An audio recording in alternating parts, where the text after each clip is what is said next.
conversations. Everybody gather round, it's a celebration that we're still standing. Big up Katrina, she the inspiration. Came up from the bottom, she here with that motivation. Here to teach and inspire, help you aim higher, help you dream bigger, get what you desire. Real recognize, real iron sharp as iron. Let us grow your cleaning business. She ain't playing around, yeah, the queen mean business. Just stick around, get down with a podcast. Hold it down, here we go, foot on the gas. Candid Cleaning Conversation. Welcome back to the podcast. Okay, so today I have another very special guest. I finally got my girl Ms Ebonie on the show. How you doing, Ms Ebonie? I am wonderful. Okay. I'm happy I finally was able to link up with you and get you on our show. Ms Ebonie is actually a cleaning coach as well, and she's here to tell her story, and let's talk about the cleaning industry, okay? So first of all, just start off by telling them a little background on you. What's the name of your cleaning company? Why did you even start cleaning? And that type of thing. Give them a background on you. Okay, so hi everybody, I am Ebonie and I am from North Carolina, and I started my cleaning business about 10 years ago, which I was 25 years old. The way that I started it is kind of funny. I started I'm a church girl, so I was in a church service one day, and for guys that don't know about church, sometimes you receive prophecies. So I got called out in church, and the bishop told me that I had an entrepreneurial spirit on me. So it kind of just flew over my head. I didn't think nothing of it. And a few days later, a friend of mine was like, you really need to take into consideration what the bishop told you.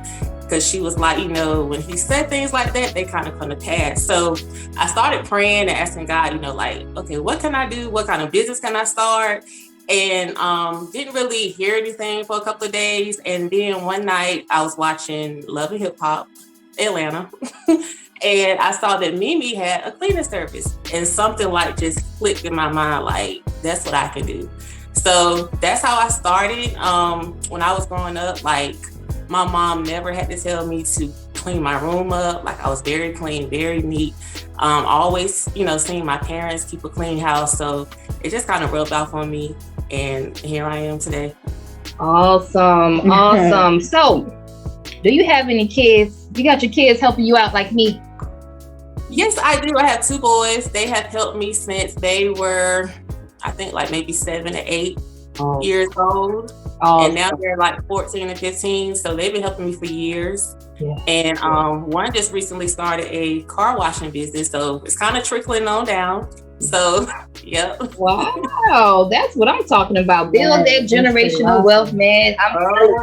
Build that generational wealth. Now, I got to ask you the magic question. Employees or contractors? Which one do you prefer in your cleaning company? I honestly prefer contractors now. I have done it both ways, and I find that contractors, it's less headache to me, particularly because they already come, trained. They kind of have an idea of cleaning. They have their own supplies, so I don't have to, provide anything. I just think it goes a lot smoother with contractors. In my opinion. So yeah. Because I remember seeing your Instagram one time. You had a storage with all your supplies in it for your employees and stuff like that. I remember I did the same thing. Mm-hmm. So when I started off, I had all employees, and I was getting all the supplies and all that stuff. Whew, it was hard. Yeah, that was a headache. Because on storage time days when everybody's supposed to meet, sometimes everybody can't meet. And, it just throws the schedule off. Some people employees complain about what you're using. It's just a lot. So, I was like, let me just try the contractor route for a little bit. And I was like, why didn't I do this sooner?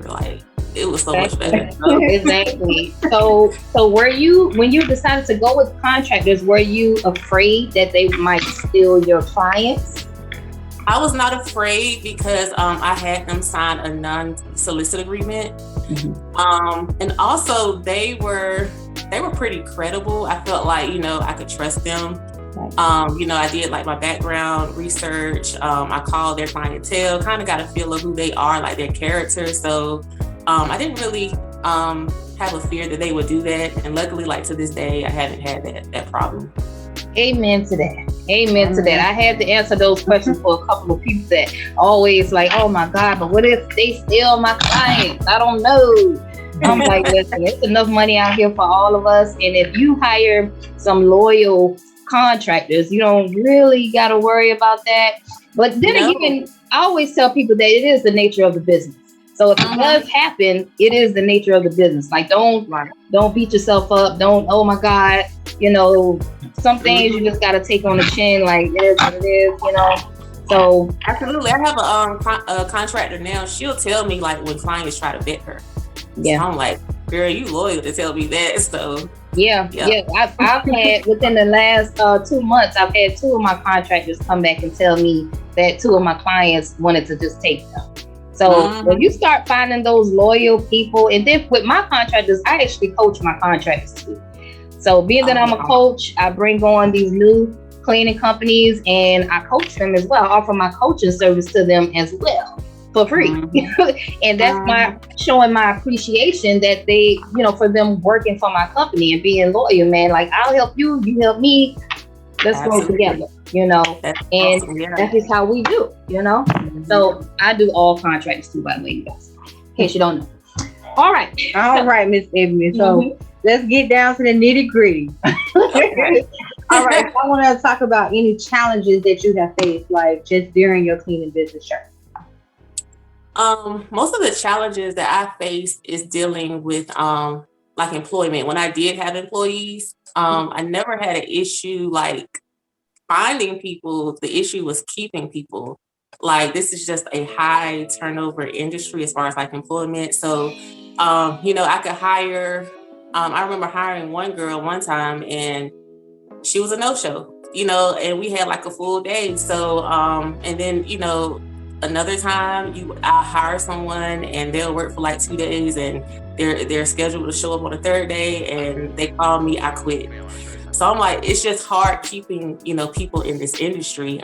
So that is like one of the most challenging things that I faced. That I did face when I, was using employees, but that would probably be the most challenging. Yeah, because one thing I could say about the contractors is, they're businesses like you and I, they take this more seriously.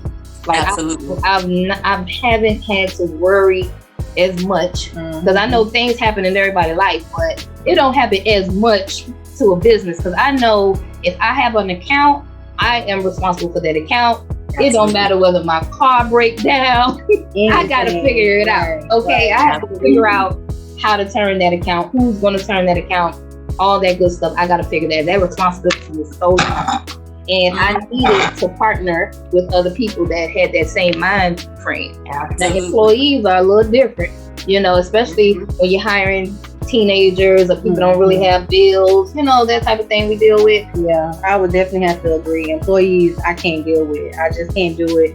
It's like the throwbacks, the mistakes. The employees, they don't really care at all. And it's like when you have contractors that actually come in, especially cleaning companies, it's like how you show up in your business is how you're going to show up in mine.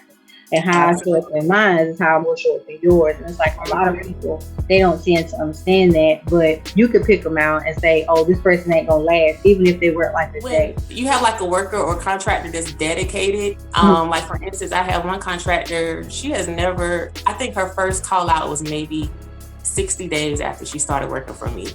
And that's how I knew that, she's not playing, because she never called out of a job. She never backed out.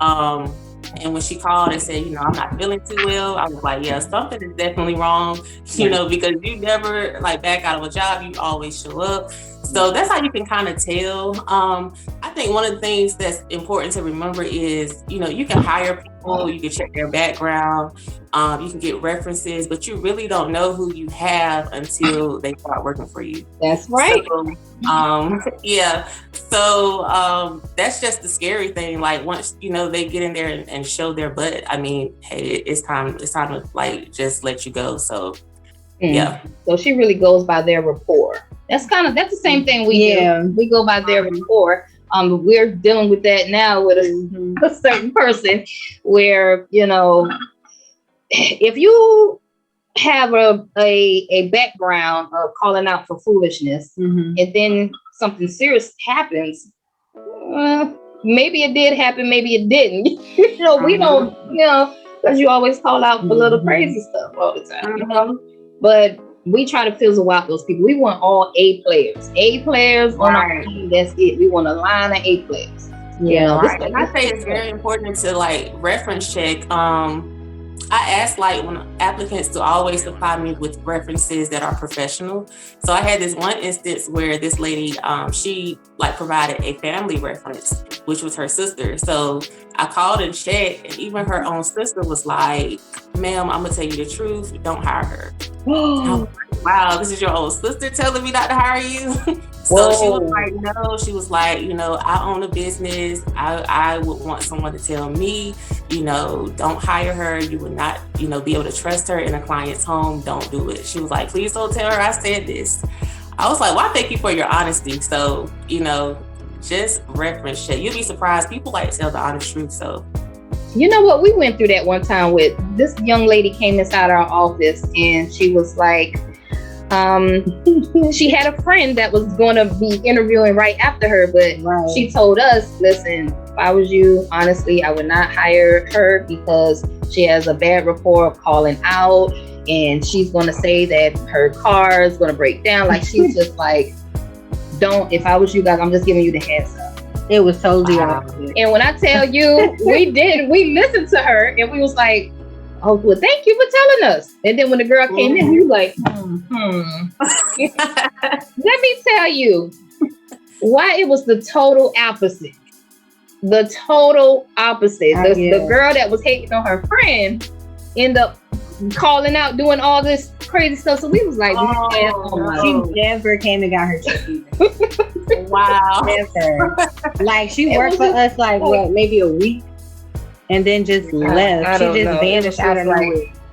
I think we got bamboozled. It was like, I think we got bamboozled. Maybe I don't know. But you really never know people until they get out there in the field. They can come and tell you all this good, great stuff, but you don't know. They can even give you the best resume in the world. That's why I stopped looking at them, girl. Right. As long as they say that they have cleaning experience and they can tell me things about cleaning, okay, I'll give you a try. But I don't know until you come work for a couple of weeks. Build up. I really don't know how good you can clean. I don't know until you get out there in the field. Absolutely. That's it. Yeah. So contractors, we love contractors, but we're not hating on employees, you guys. If you guys are building a cleaning company with strictly employees and it's working for you, great. Keep going, because there are $1 million companies out here that use nothing but employees. So let me just put that out there. I don't want everybody saying, "Oh, definitely this." Yes, I've heard success stories with people, that have cleaning services that go the employee route. Like, they have success stories. So, I mean, like I said, like, it works for some companies it don't work for. So you just got to choose what works best for your business. That's right. Try to choose what works best for you, because just because contractors work best for us don't mean it's good in your situation. Okay. Right. Absolutely. Okay. Next question. Let's see. So, how do you deal with disciplinary action?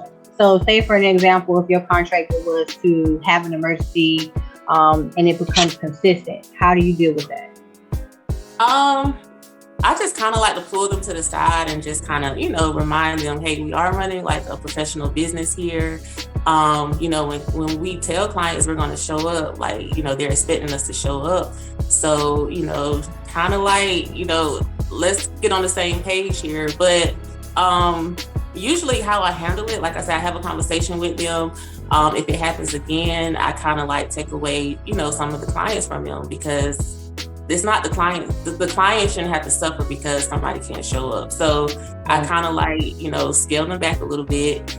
Of course, I give them like a verbal warning.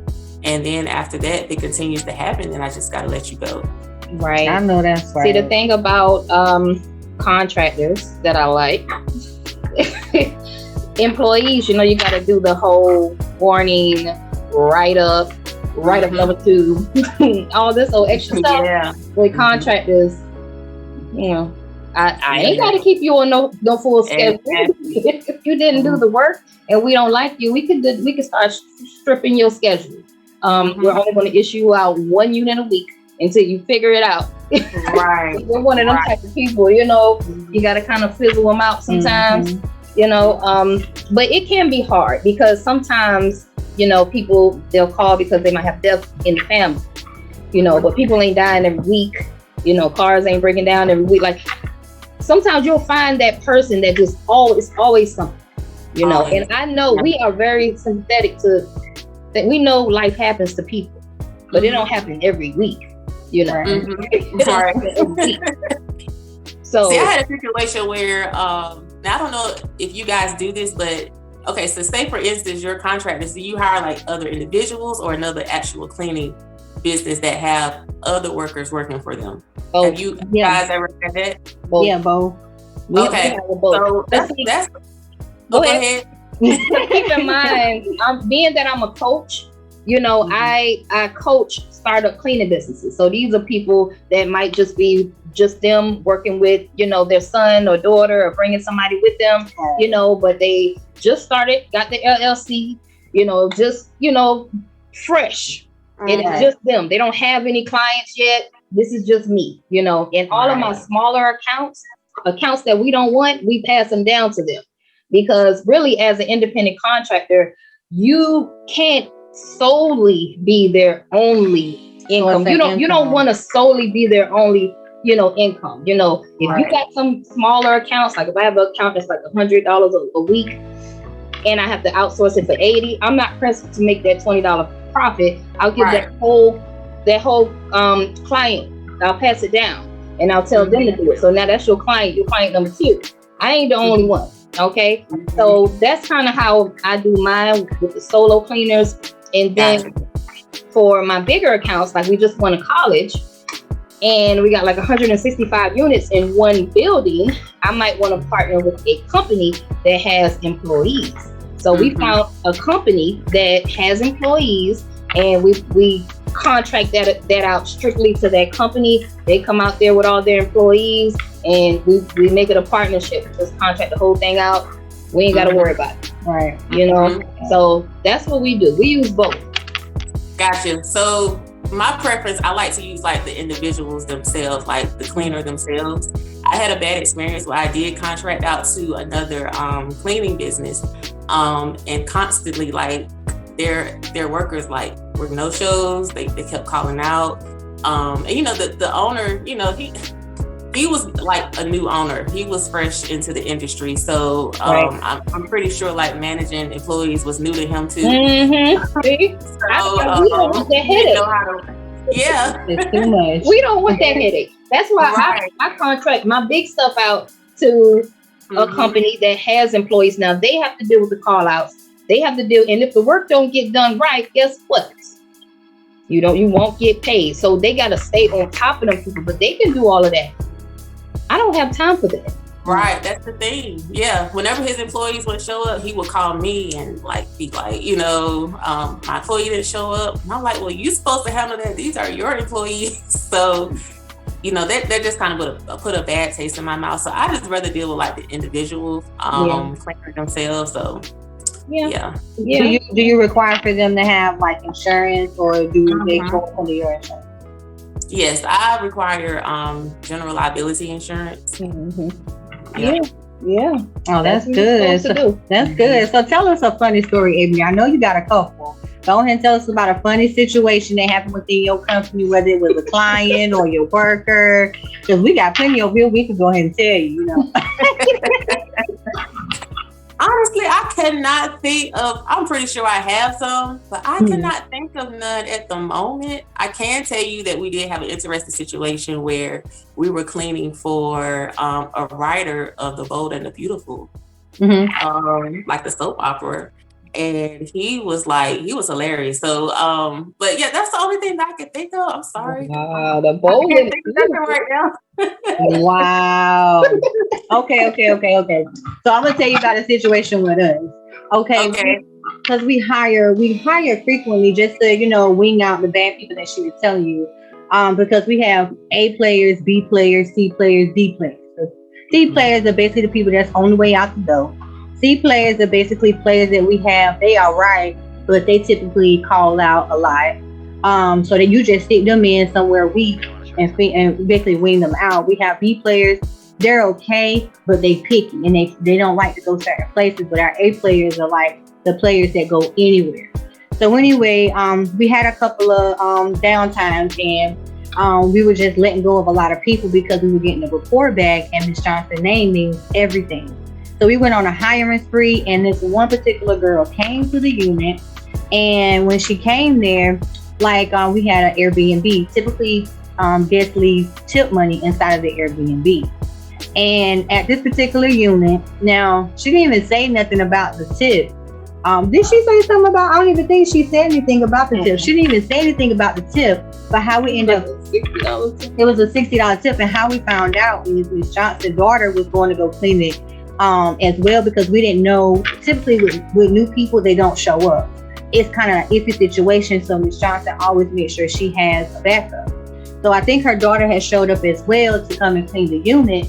And basically everybody was there at the same time, and her daughter met the girl, and the girl was like, I'm gonna clean the unit. She didn't clean the unit, but she took the $60, and we haven't heard from her since.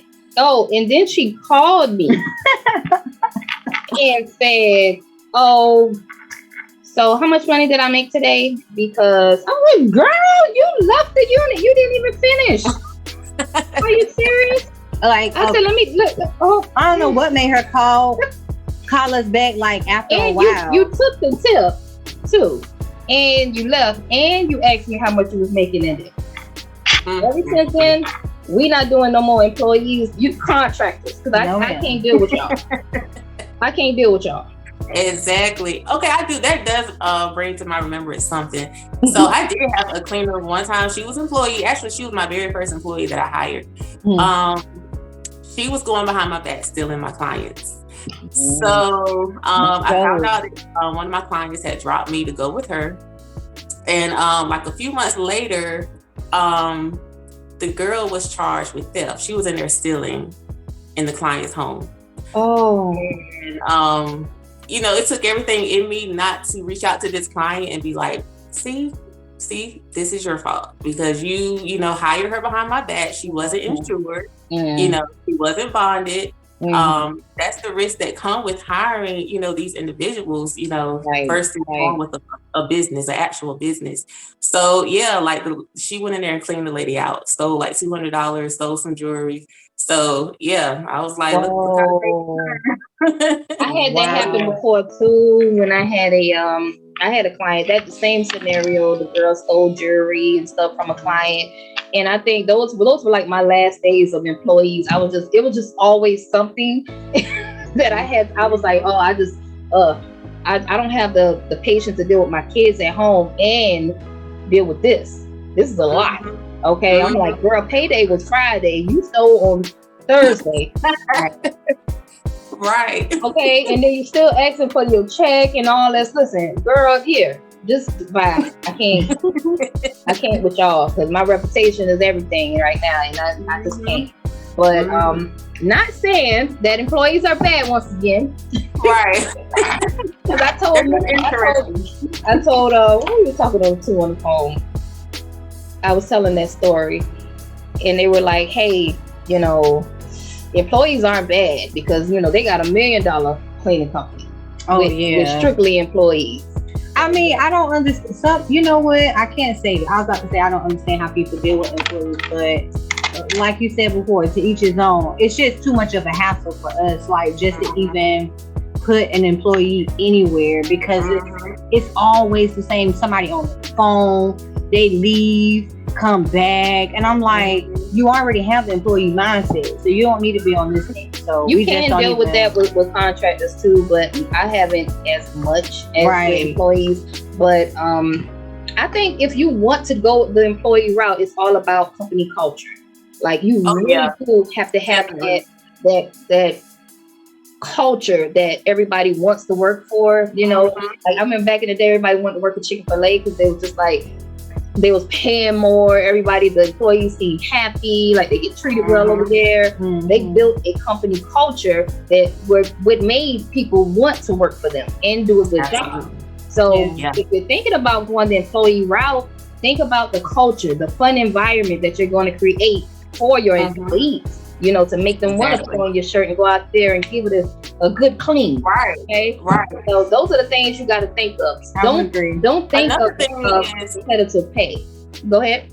Yeah. Another thing is like with employees, like I think at one time, the most I had at one time was like 10, and they were all women. So, you know, it was catty, very catty, a lot of drama. Yeah. You know, when you have like that amount of employees, sometimes a lot of the times they have to work together. So a lot of times I would go back and forth between, you know, like solo cleaning, like, you know, one cleaner take a house, but sometimes you can't do that. Like you need more than one cleaner on a house. Right. So whenever they're working together, it's just drama.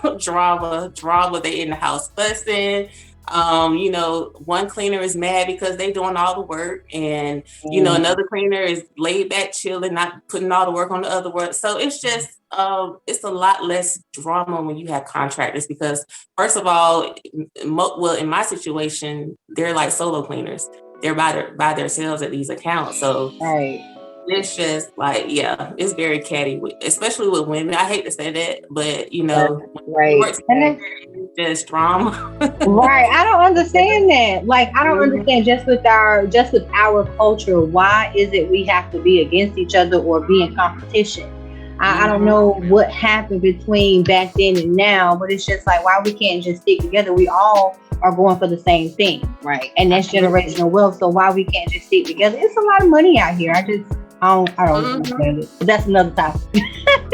All right. So I got another question. Did you ever think about giving up? Because I know a lot of people, they reach out to us and they feel like, man, I can't do this. I can't do it. So have you ever had any of those moments? I know I have.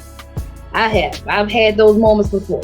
You know, but what did you do? Well, if you've ever had those moments, what did you do to pick yourself back up? Okay, so I'm gonna be honest. A year ago, I sold my cleaning business. It got to the point where it grew bigger than what I can handle. So, and it had been on me like 2 or 3 months to like, why don't you just sell it and you just start something like smaller where you can get your control back. Right. So a year ago, I sold my business, and like I felt like a burden was lifted off me. It's not that I gave up, but I just chose to go another direction. And since I started a new company, like, oh my God, it's so much better. I learned a lot of things with my first cleaning service that I have implemented, you know, going at it the second time around. So, but yeah, that's the thing. I don't think I gave up.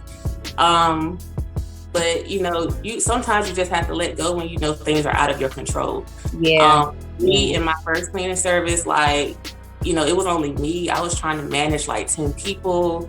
It was bad. So it wasn't bad, but it was very challenging. It can be. You know, I would hire different managers, different team members. They weren't taking their job serious. It was just hard. So, you know, I was like, let me just wash my hands of this, and I'm gonna start something, you know, totally new. And it has been like a godsend. So yeah. Okay, so your second business is a cleaning company. So you started fresh over with you did the same thing I did. I mean, my first business, my first company was named Georgia's Heavenly Cleaners. Wow. And my first business I started in 2018, and it grew quickly, and I just could not. Well, shark loans took me out the game, girl. I was getting loans. I could not keep up with, you know, my payments and payroll, till it just swallowed me. Like, my whole account was, I was like, I don't know what y'all taking out of that account, because ain't nothing shit, you know. And I went to a bankruptcy, and I said, man, sir, shit, I don't know what else to do. And he was like, well, don't give up. He said, you know, you can just start another business and push all the clients to a whole new LLC, you know. And I was like, really? You could do it? Because they started attacking my client, telling my clients not to pay me to pay them because I owed them for the loan. So it's like I was really going through it, and at that time I was like just ready to give up. I'm not a good business owner. All these bad thoughts come into my head. Like, you know what? I'm just giving up. Do something else. Cupcake business or something. But when he told me that, I was like, you know what? I'm gonna do this again. I'm gonna try this one more time. And then that's when I came up with Tenacity Clean, because I felt like I needed to have that tenacity to start again, because I was down. I was really down, and I was down and out. I didn't have any help. I was in my office by myself. I didn't have an assistant at the time. So I was talking to myself in my office, going through these thoughts, and I still got a family at home, and they don't know what you're struggling with, fighting, can't sleep at night, but you can't really tell the kids what you're going through type thing. So it was bad. It was really bad. Wow, I did not know you did that. That's amazing. Oh yeah. Wow. Oh yeah. So I know exactly what you're going through. When you said that you had to 10 people, you need some help. That's what you needed. Oh, yeah. Right. You needed some help. And I knew that when, your body will tell you when you need some help. And I found myself talking to myself in the office, like going through it. I need some help in here. I need somebody to help me with the schedule, with the invoicing, with everything. Yes. I need help. And I was just burnt out. I was burnt completely out. I didn't care if we got complaints anymore. Like, I was just over the employee situation, all this bickering and back and forth. And I was like, once I sell it, I'm done. I'm never getting in the cleaning industry again. And like 2 or 3 months later, I found myself back at it. So just like action, like I love it. But, this time going in, like, I'm a little bit more wiser. So, I know how to work things a little bit differently, but yeah. And you got a fresh start. That's how I felt. When I had that fresh start, it was just like, woo, I don't have to worry. Like, my phone stopped ringing with all of these people. You owe me money. Like, everything was quiet and peaceful, and I could start over again with a fresh start. So absolutely. We kept going, people that's watching out there, okay? That's giving up. Me and Ebonie kept going. All right. So if they can do it, you can do it too. Okay. All right, Ms. Ebonie. So that leads us to our next question. What is one thing that you cannot live without in your cleaning? I cannot live without systems. I cannot live without my software, ZenMaid.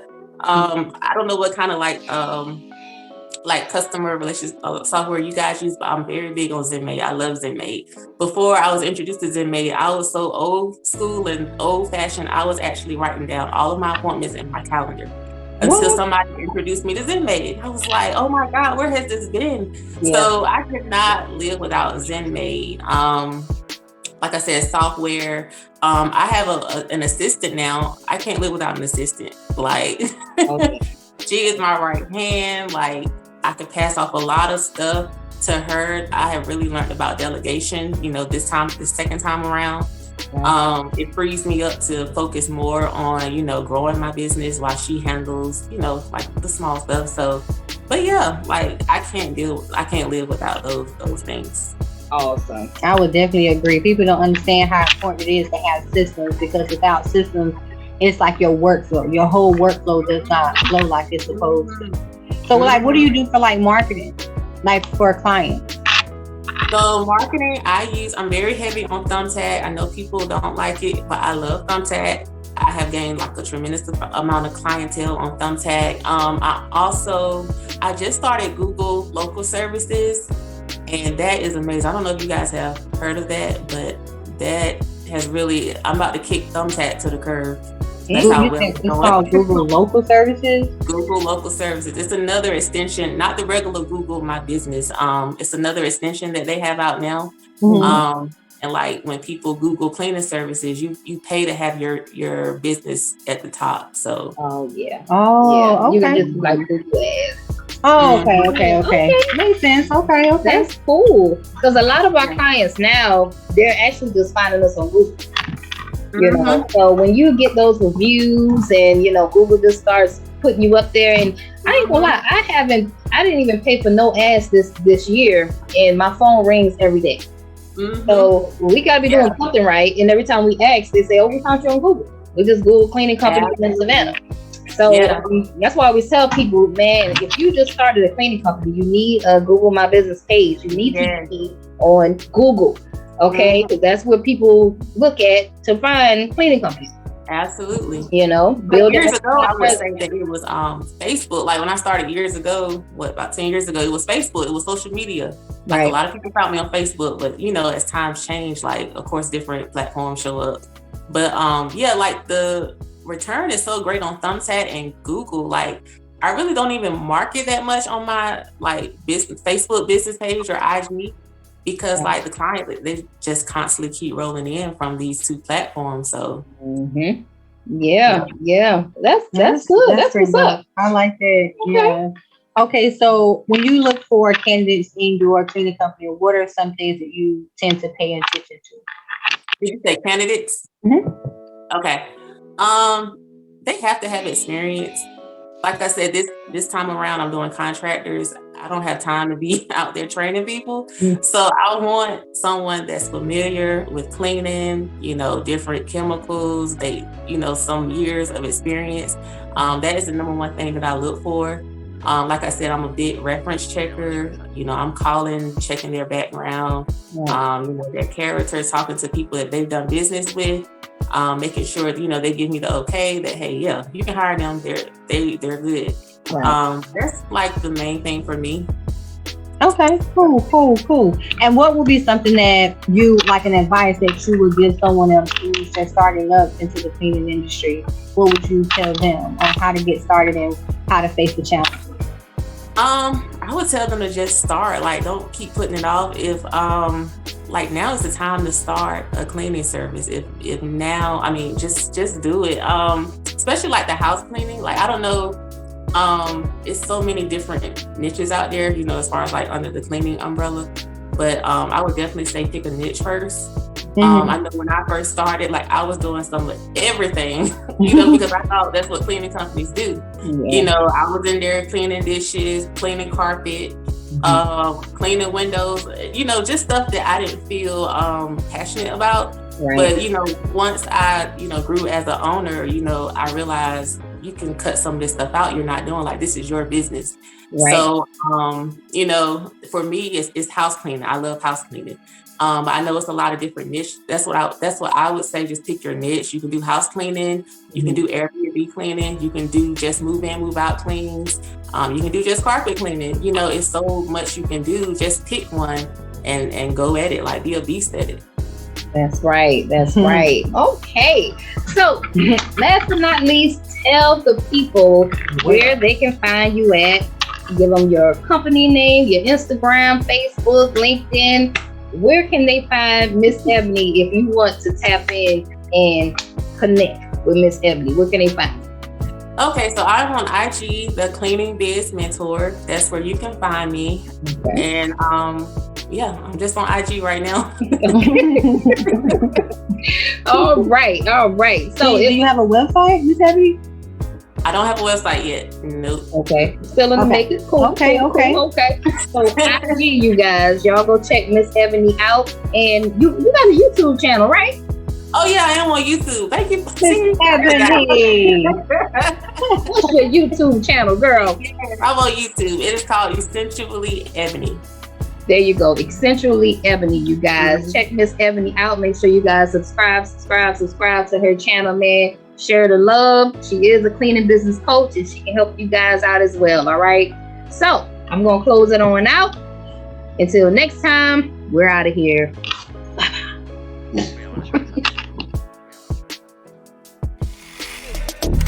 Candid Cleaning Conversations. Everybody gather round, it's a celebration that we're still standing. Big up Katrina, she the inspiration. Came up from the bottom, she here with that motivation. Here to teach and inspire, help you aim higher, help you dream bigger, get what you desire. Real recognize, real iron sharp as iron. Let us grow your cleaning business. She ain't playing around, yeah, the queen mean business. Just stick around, get down with a podcast. Hold it down, here we go, foot on the gas. Candid Cleaning Conversation.